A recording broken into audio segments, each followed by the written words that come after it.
Welcome to Moments with Marianne. This is your host, Marianne Pastana.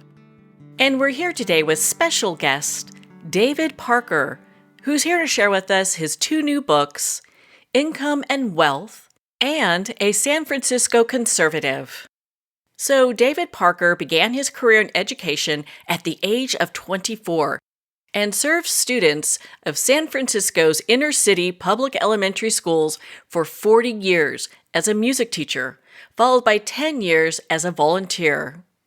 While pursuing his career in education, he also became a very successful real estate investor and musician.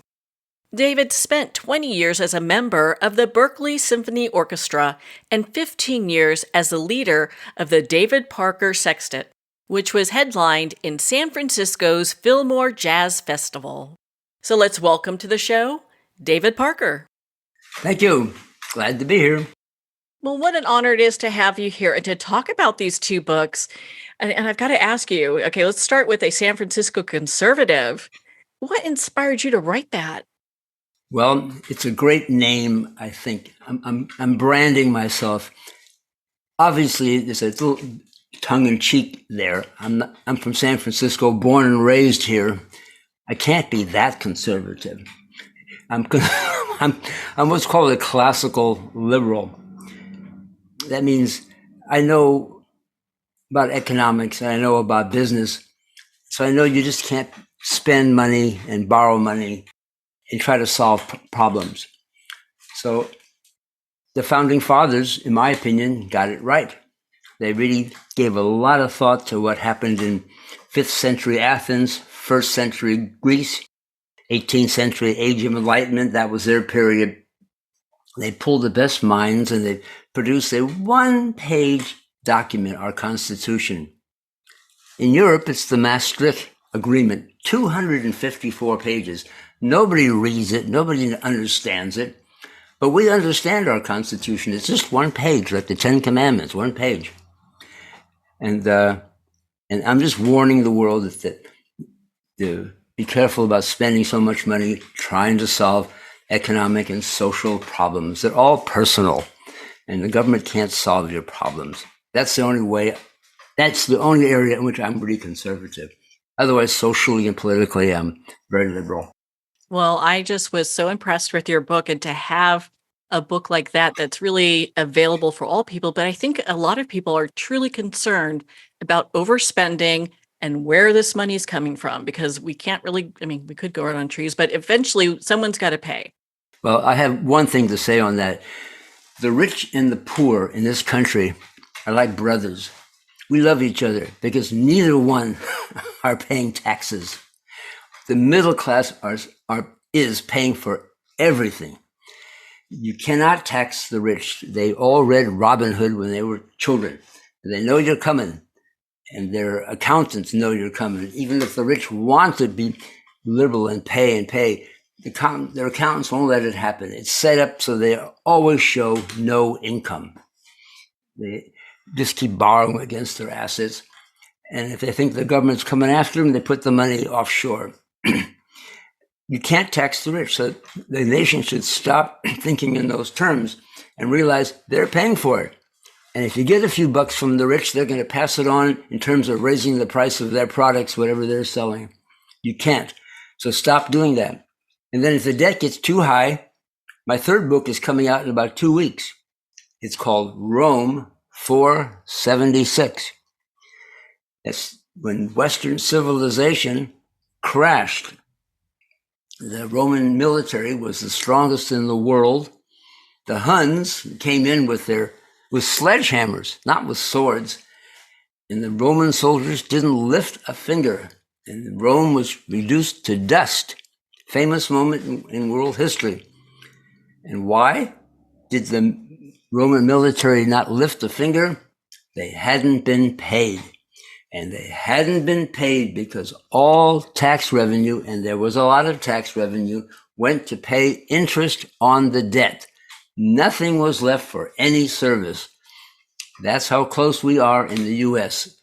No money pretty soon for Social Security, Medicare, Medicaid, Affordable Care Act, military, nothing. If interest rates are high like they are right now, our whole tax revenue is going to pay the interest on the debt pretty soon. There it is. I think a lot of people don't really, they get, like you were saying, very emotional. So we don't break it down to the numbers, but there are some things that we cannot, we cannot ignore. I mean, we need to take care of our service members and make sure that they have the health care and get paid and they're able to take care of their families, which so often I think we probably don't pay them enough. But that's just one element, is the military. But I said Social Security and Medicare, that's part of the national budget. Those three take up most of the budget. Military, Social Security, Medicare. If you want numbers, think of it this way. After the 2008 financial crisis, interest rates dropped to close to zero. Banks weren't paying any interest. And if we had debt, no big deal, because there was no interest. You could just keep adding the debt and adding the debt to the debt. But if interest rates shot up at the end of 2022, if interest goes up to 8%, and our debt, let's say, is 30 trillion, 8% of 30 is 2.4 trillion. But that's how much money the government is taking in taxes. They're taking in about 3 trillion, 3 to 4. There's almost nothing left. Those are the numbers. That's what it means. The U.S. is not going to fall because they're going to do what they did in Greece during the Euro crisis. I was in Greece in 2010 with a bunch of school teachers. They got their paychecks. They were laughing. Their paycheck was reduced. Their Social Security payment was reduced in half. And they were laughing. They said, we never should have had that much money. The government was just trying to win votes by increasing Social Security, increasing this. That's what the Democrats do. They get votes by increasing spending. And so the U.S. public should be aware that they're going to reduce spending if you don't want the government to fall. That's my big message. The middle class pay for it. So what party would you call that if they're socially liberal and fiscally conservative? I suppose you could call that libertarian. I'm not a libertarian member of the party. I'm not a member of the Republican Party. I'm still an old-fashioned San Francisco Democrat.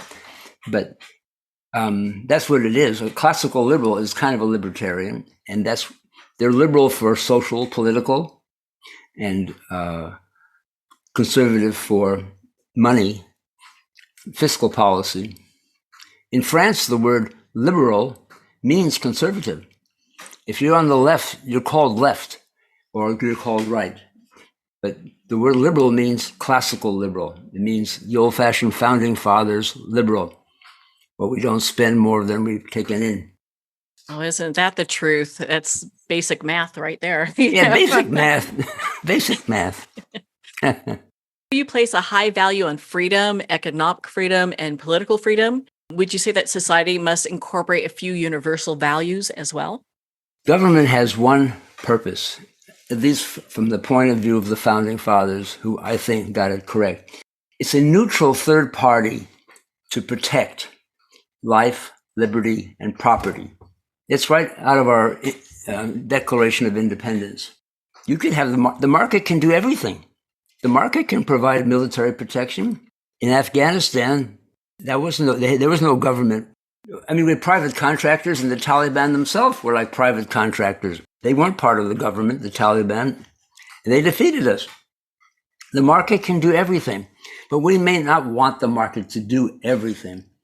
You want police protection to be neutral. The police do not protect only certain people. We don't want people walking around with private armies of samurai. Let's have a neutral third party. So we do want government. But the degree to which we regulate social or political or economic freedom is the degree to which we regulate the other two. You can't regulate one freedom. That's my big message in both Income and Wealth. One of my big messages in Income and Wealth and San Francisco Conservative. Maybe throughout all my books. You can't do it. In fact, it's perverse. big corporations want to be regulated. Oh, please, please, please, please don't regulate us. But they're joking, because if you regulate a big corporation, it's very expensive to comply. Sarbanes-Oxley in 2002 and Dodd-Frank in 2010 or something like that. Big corporations pretend they don't want to be regulated, but they can afford it. Their long-run average costs are much lower than smaller corporations. The smaller corporations fold, and all you have left is a few monopolies running the whole country, exactly what the big corporations want. So we shouldn't be doing that. And if you regulate, you're forcing people to pay taxes. And who are you forcing? It's the middle class, always. All those taxes are pushed forward, that are thrown onto a corporation. They raise the price of whatever product, whatever good there's. And if they get really scared, they go abroad. I'm in California, and Apple is in the town of Cupertino. And it has what looks like a space station for a big office, and everyone thinks that's their headquarters. And in a way it is, but not really. Apple is headquartered in Ireland because the tax rate is 15% compared to America at 25%, and before Trump it was 39%. And all of Apple's money is on Jersey Island, a tax haven in the English Channel.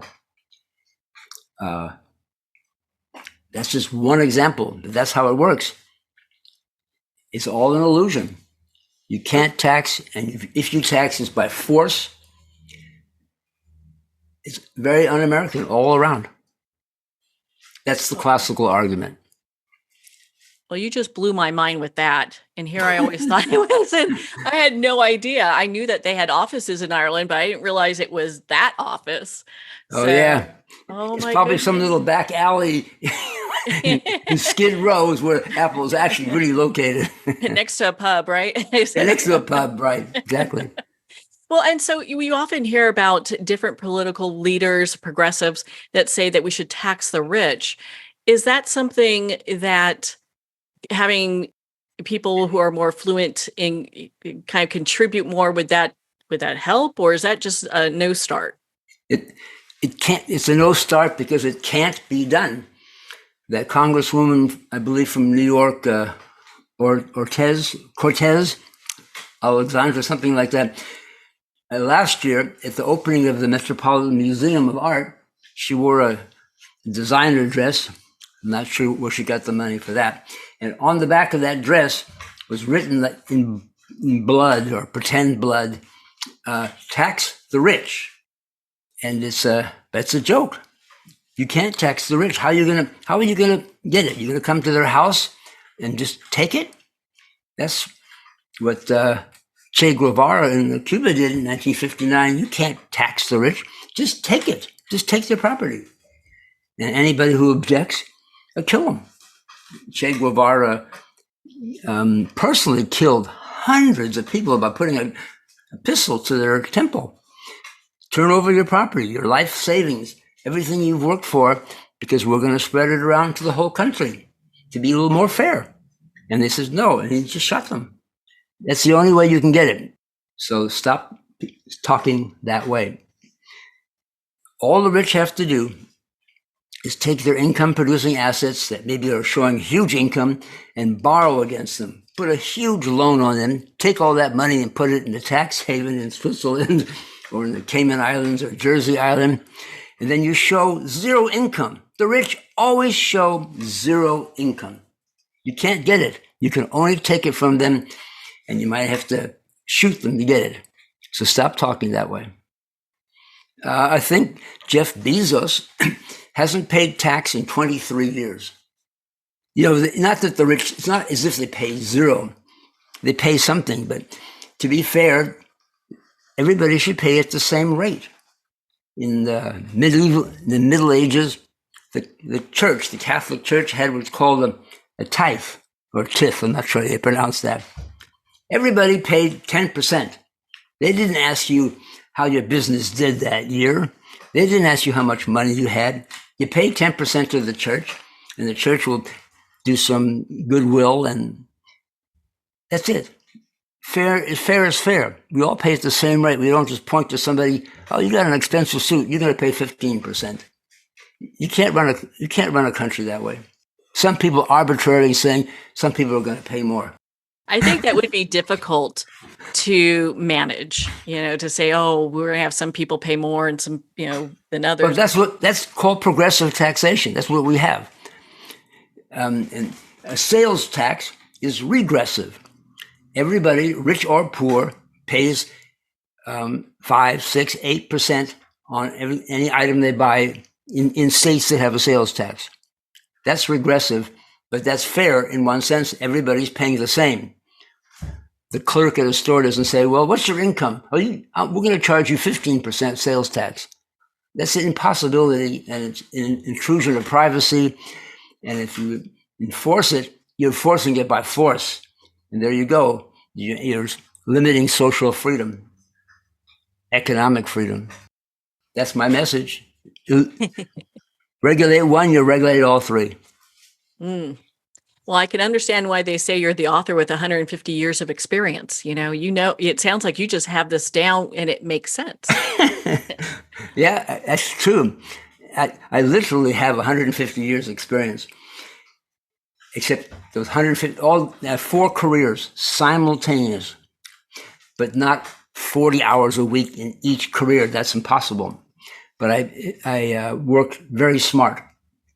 And I was able to work 10 hours a week in each career. And there's my 40 hours. But I taught inner city school for 40 years. No one can tell me about spending money on education. The schools I taught in were beautiful schools. They wanted to, compensate for maybe having neglected inner city schools. You couldn't have spent more on the schools I taught in unless you put gold on the door handles. They had bathrooms in every room. They spent so much money in those schools. And those schools were the lowest scoring schools in the city. Money, you can't solve problems with money. And that's the mistake Democrats make. And every time they think something goes wrong, we're not spending enough. And we've doubled the spending from 1970 to 2000 for Elementary Secondary Education Act, right there. Double the spending for public schools, and test scores dropped 25%.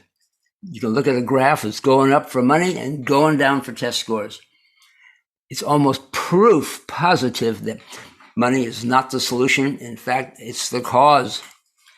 They spent so much money on education in this country, 2 or 3 times what they spend in Europe or in Asia, who score much higher than Americans. Even on our SAT, speaking English as a second language, they outscore Americans on SAT. That's why the American colleges are full of foreign students right now. You can't solve problems with money.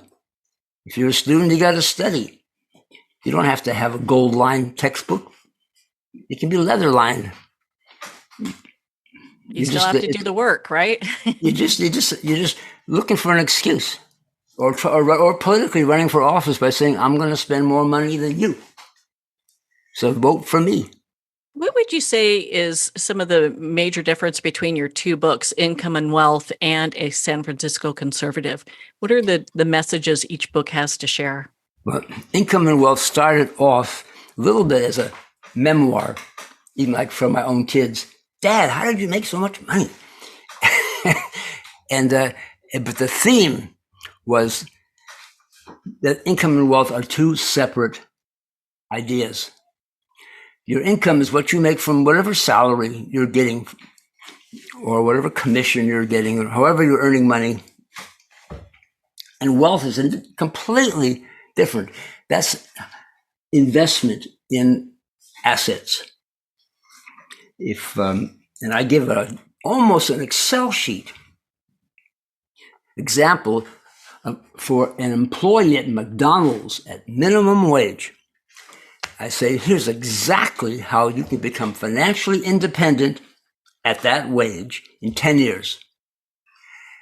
If you're a doctor, you do the same thing and you'll be financially independent at a much higher level.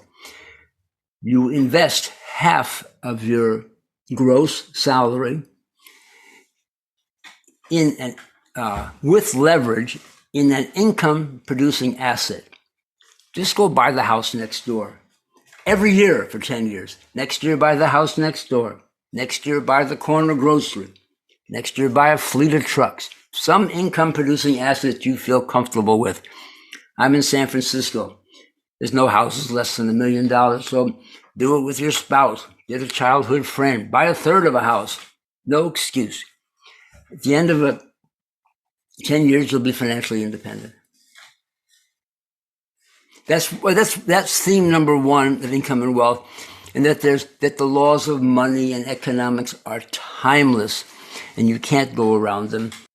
The rates of return are timeless, so you don't have to be sophisticated. You can do it very simply, the way I just said.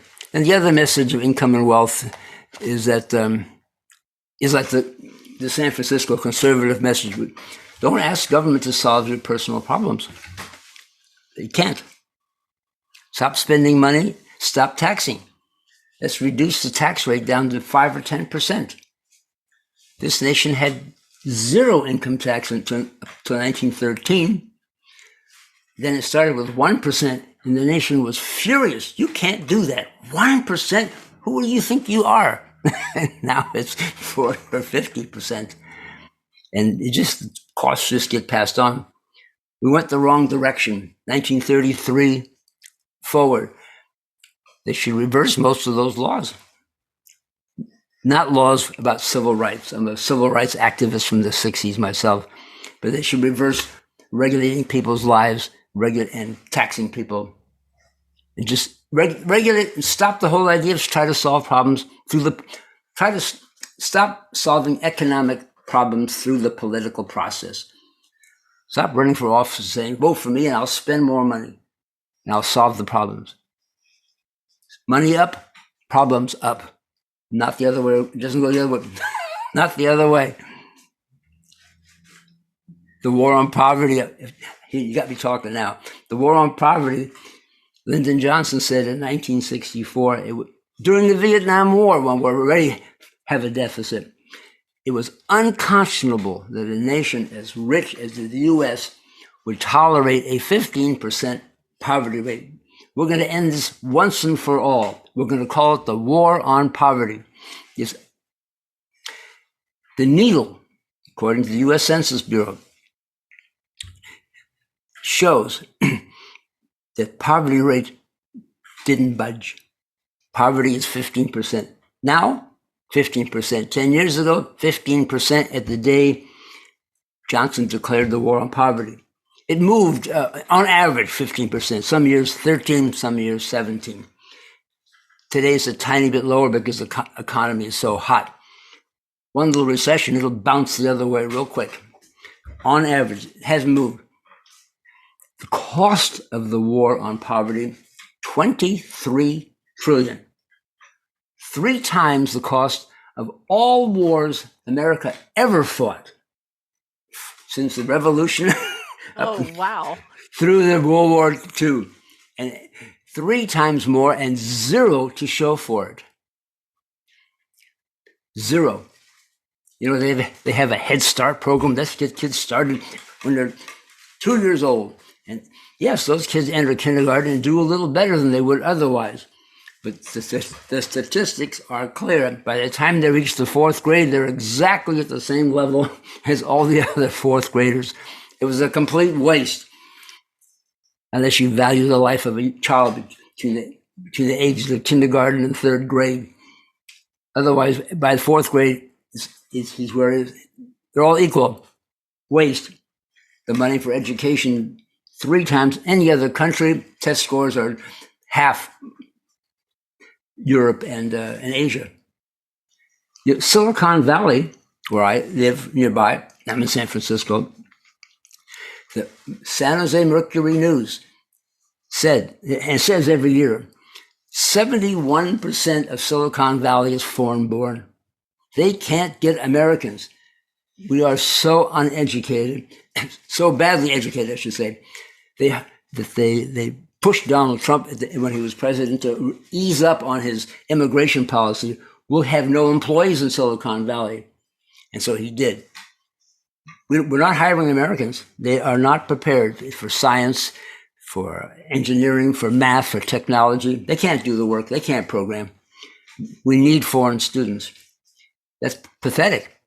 The Navy just recently dropped their entrance exam to the 4th grade reading level.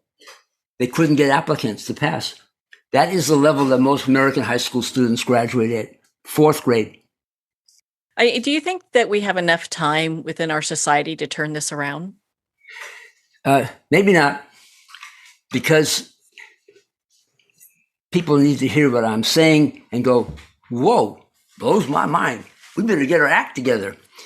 But China is, and even Putin, they're laughing at us. Chinese students are going to school 6 days a week, 10 hours a day, whatever it is. Then they're working really hard.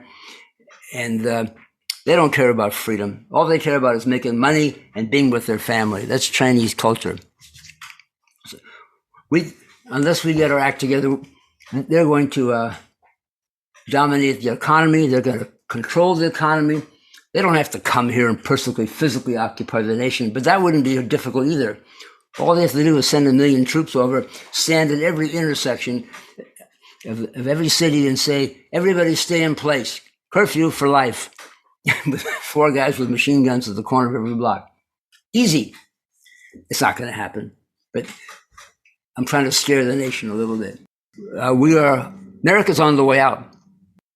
Well, and I understand you have a new podcast that just started. Can you tell us a little about that? You go to David Parker podcast or davidparkeressays.com. And I was doing it with a publicist of mine who ended up being a very good host. And he would just ask me a question. They're 10, 15-minute podcasts. They're not real long. And I would speak just like I'm speaking to you right now. What about this? What about that? He says, is there going to be a recession coming up? And I say, no, there won't. Because every economist is predicting it. Guarantee it won't happen. If every economist predicts it. Economists they're not people in business. They don't have their thumb on the pulse of the economy. I mean, I do. I'm a very successful person in business. I feel it. They don't feel it. They don't know.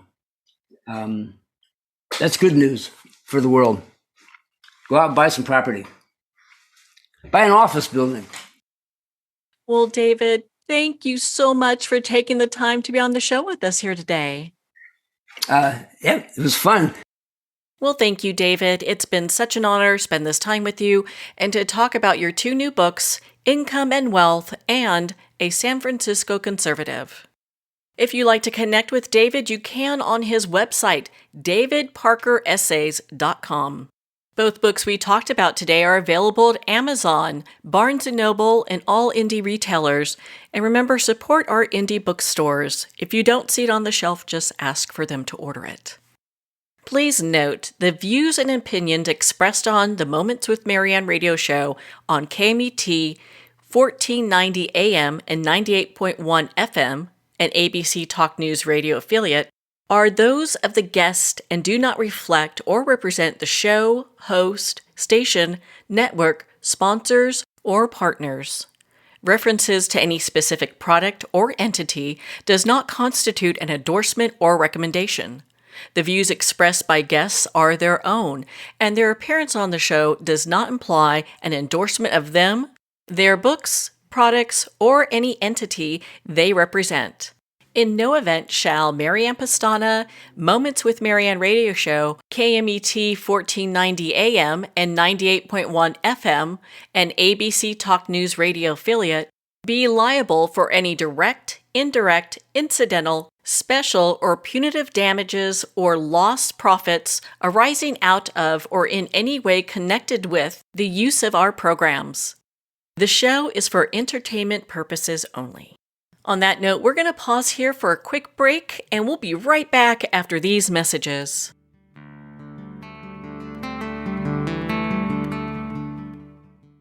Are you chasing profitability yet losing fulfillment? Let me introduce you to your solution, the Relaunch Company. I'm Hillary DeCesar, an entrepreneurial performance coach, fearless leader of the Relaunch Company, here to help put the pedal to the metal and relaunch your business your way. Visit www.therelaunch.com. Take the free quiz to learn 3 steps towards waving goodbye to burnout and hello to success. The book Terminal Cancer is a Misdiagnosis, authored by Danny Carroll, is on sale at Amazon now. Licensed psychologist and psychotherapist Tessa Antia-John-Guerra commented, "This is one of the most empowering books on the topic of cancer you will ever read." Award-winning author T.L. Needham commented, "This recommended book can be understood by anyone seeking answers, hope, and alternatives to a terminal diagnosis. Buy it now on Amazon.com. Are you feeling disconnected from your life and your body as a woman? Do you feel numb emotionally and/or sexually and just not sure how to feel really alive again, or maybe for the first time? Are you struggling with body and self-acceptance, especially during menopause? If you'd like to reclaim your feminine and learn more about women and gynecology and how it can help empower your life, contact Gina Cloud at www.ginacloud.com. Internationally recognized and award-winning author Judy Goodman works and teaches outside the box of limited thinking. Working with people from every walk of life, her goal is to empower you to be the best you can be, no matter what the challenge is. Born with the gift of seeing beyond our normal vision, she has an extraordinary gift of working with every challenge. Teaching beyond conventional wisdom, her work is described as life-changing. Visit judygoodman.com. That's judygoodman.com.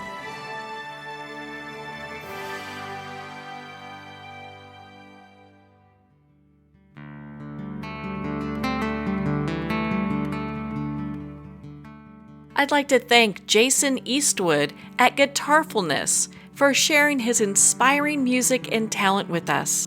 His music is known worldwide for cultivating atmospheres of harmony, inner peace, and clarity. Visit Jason's website at guitarfulness.com. Join his newsletter, be part of his community, and download his music. Well, we're at the end of our time today. I'd like to thank everyone for tuning in. You've been listening to Moments with Marianne, where we make every moment count.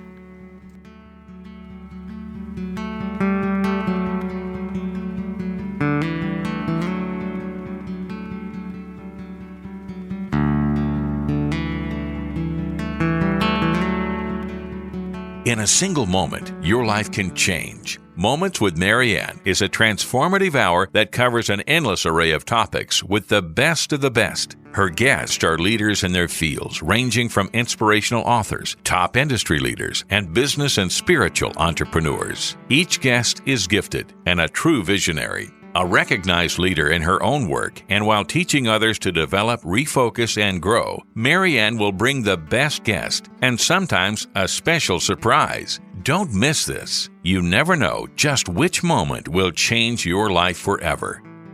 Make sure to tune in and visit momentswithmarianne.com for more information.